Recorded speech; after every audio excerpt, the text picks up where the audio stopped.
तो जैसा कि लास्ट एपिसोड में हमने देखा था कॉन्गरुओ को उसी के लोगों को सैक्रिफाइस करता हुआ देखकर किंग यान जो होता है वो उससे बोलता है कि कॉन्गरुओ क्या तुम पागल हो गई हो जो कि अपने ही लोगों को सैक्रिफाइस कर रही हो। जो सुनकर कॉन्गरुओ जो होती है वो पागलों की तरह हंसते हुए किंग यान से बोलती है कि किंग यान ये सब कुछ इसीलिए हो रहा है क्योंकि इस चीज़ के लिए तुमने मुझे यहाँ पर मजबूर कर दिया है। और इतना बोलते के साथ ही जो कॉन्गरुओ होती है वो किंग यान के ऊपर उस अटैक को करते हुए उससे बोलती है कि चाहे मुझे यहाँ पर खुद को भी मारना पड़े लेकिन मैं उसके बाद भी तुम्हें जिंदा नहीं छोड़ूंगी। जो सुनता है किंग यान जो होता है वो भी अपनी किसी टेक्निक को परफॉर्म करने लगता है और वो अपनी टेक्निक को परफॉर्म करते हुए बोलता है कि वो लगता है कि तुम्हें अभी तक भी अपनी गलती का एहसास नहीं हुआ। और इतना बोलते ही वो उसके ऊपर इमोर्टल एम्परर सोल रिकॉल का अटैक कर देता है जो कि सीधे जाकर जो कॉन्गरुओ का अटैक होता है उससे टकराता है, जिस कारण हम देखते हैं कि कॉन्गरुओ का अटैक जो होता है वो वहीं पर ही डिस्ट्रॉय हो जाता है। जिसे देखने के बाद कॉन्गरुओ जो होती है वो बहुत ही ज़्यादा शॉक हो जाती है और वो शॉक होकर चिल्लाते हुए बोलती है कि आखिर ऐसा पॉसिबल कैसे है। इस अटैक के अंदर मैंने अपने क्लैन की सभी सोलो को डाल दिया था लेकिन उसके बाद भी तुम केवल इसे एक ही अटैक में कैसे डिस्ट्रॉय कर सकते हो। जो सुनते के साथ ही किंग यान जो होता है वो उससे बोलता है कि मेरी जो डिवाइन सोल स्ट्रेंथ है उसे तुम इमेजिन भी नहीं कर सकती हो, तो इसीलिए अब तुम्हारा टाइम आ चुका है हेल के अंदर जाने का। जो सुनकर अब कॉन्गरुओ जो होती है वो घबराते हुए अपने मन में सोचती है कि किंग यान जो है वो यहाँ पर मेरे क्लैन के सबसे पावरफुल अटैक को भी इजीली डिस्ट्रॉय कर सकता है, तो अब मेरे पास में एक ही चांस बचा है इसके सामने सरेंडर करने का। और इतना सोचते के साथ ही अब कॉन्गरुओ जो होती है वो किंग यान के सामने माफ़ी मांगना स्टार्ट कर देती है और वो उसे माफ़ी मांगते हुए बोलती है कि किंग यान मुझे प्लीज़ माफ़ कर दो, मैं आज के बाद कभी भी तुम्हें परेशान नहीं करूंगी, इवन कि मैं कभी कल्टीवेशन भी नहीं करूंगी, मैं बस एक नॉर्मल लाइफ को जीऊंगी, प्लीज़ मुझे जाने दो। और इतना बोलकर कॉन्गरुओ जो होती है वो बहुत ही बुरी तरह से वहाँ पर रोने लगती है। लेकिन अब किंग यान जो होता है उसका उसे छोड़ने का कोई भी मूड नहीं होता और वो उसके ऊपर अटैक करते हुए बोलता है कि इस चीज़ के लिए अब काफ़ी ज़्यादा देर हो चुकी है। और इतना बोलते ही किंग यान जो होता है वो अपने अटैक को उसके ऊपर कर देता है और उस अटैक के लगने के कारण कॉन्गरुओ जो होती है वो काफ़ी दूर जाकर गिरती है और वो गिरते हुए बोलती है कि सच में मैं गलत थी। और इतना बोलते ही वो वहाँ पर मर जाती है,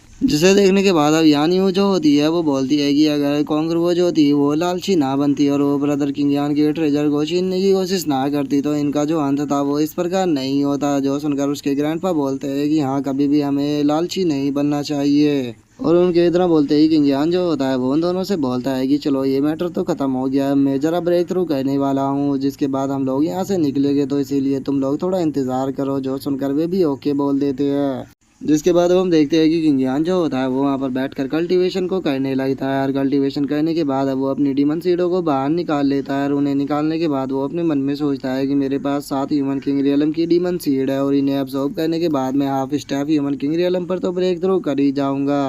और इतना बोलते के साथ ही किंग यान जो होता है वो उन सातों डीमन सीड को एब्जॉर्ब करना स्टार्ट कर देता है और उन्हें एब्जॉर्ब करते के साथ ही हम देखते हैं कि उसकी बॉडी के अंदर से एक बहुत ही पावरफुल एनर्जी जो होती है वो रिलीज होती है, जिसे देखने के बाद किंग यान जो होता है वो खुश होते हुए बोलता है कि चलो फाइनली मैं half step human king realm पर पहुंच गया और अपनी इस पावर के साथ में मैं आसानी से half step human emperor realm की कल्टीवेटर को मार सकता हूं और उसी के साथ में ह्यूमन किंग रियलम के कल्टीवेटर को तो मैं केवल अपनी एक फिंगर से ही मार सकता हूं। और किंग यान के इतना बोलते के साथ ही अब यान यू जो होती है वो चिल्लाते हुए बोलती है कि ब्रदर किंग यान लगता है कि आप दोबारा से पावरफुल हो गए हो। जो सुनते के साथ ही अब किंग यान जो होता है वो उन दोनों से बोलता है कि ठीक है तो चलो अब ड्रैगन क्लैन के अंदर चलते हैं क्योंकि वहाँ पर तुम लोगों के रहने का अरेंज भी मुझे कराना है।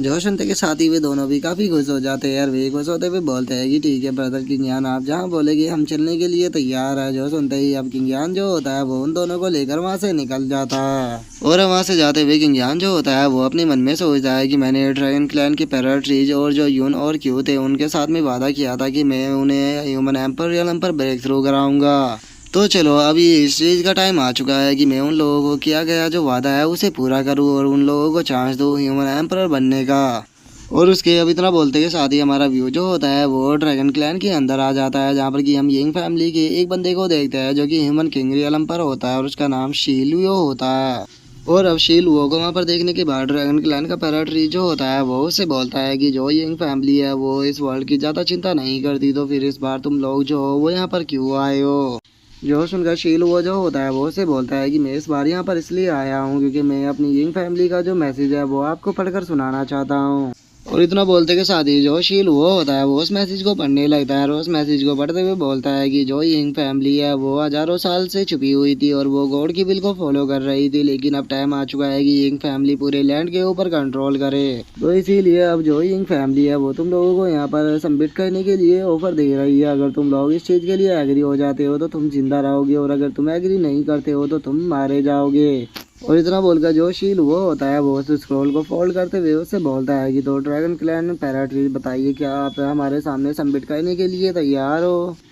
जो सुनते के साथ ही जो ड्रैगन क्लैन का पैराट्रीज होता है वो उससे बोलता है कि मुझे सोचने के लिए थोड़ा टाइम चाहिए। और इतना बोलकर वो अपने मन में सोचता है कि यंग फैमिली अभी अभी ही अपेयर हुई है और ये मेरे ड्रैगन क्लैन के ऊपर यहाँ पर कंट्रोल करना चाहती है, बस तुम लोग सपने देखते रहो। और वो ये सोच ही रहा होता है तभी जो शील वो होता है वो उससे बोलता है कि इससे कोई भी फर्क नहीं पड़ता कि तुम लोग क्या चाहते हो, यंग फैमिली जिस चीज़ को भी चाहती है वो उसे अपना बना लेती है, लेकिन अगर तुम हमारे सामने यहाँ पर सबमिट करते हो तो हम तुम्हें यहाँ पर गिफ्ट के तौर पर सोल पिल देंगे। और ये जो सोल पिल है ये कोई नॉर्मल सोल पिल नहीं है बल्कि ये 9 टर्न सोल पिल है।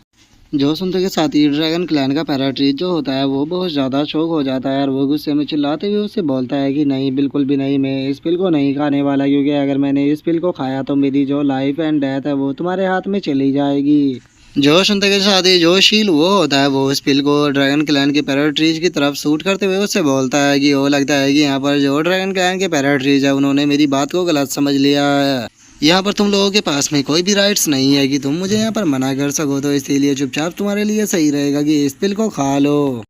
जो सुनते के साथ ही जो ड्रैगन क्लैन का पैराट्रीज होता है वो उसके ऊपर अपने ड्रैगन क्लो अटैक को करते हुए उससे बोलता है कि तुम्हारी हिम्मत कैसे हो गई मुझे यहाँ पर बुली करने की, तुम इस लायक नहीं होगी तुम मुझे यहाँ पर कमांड दे सको।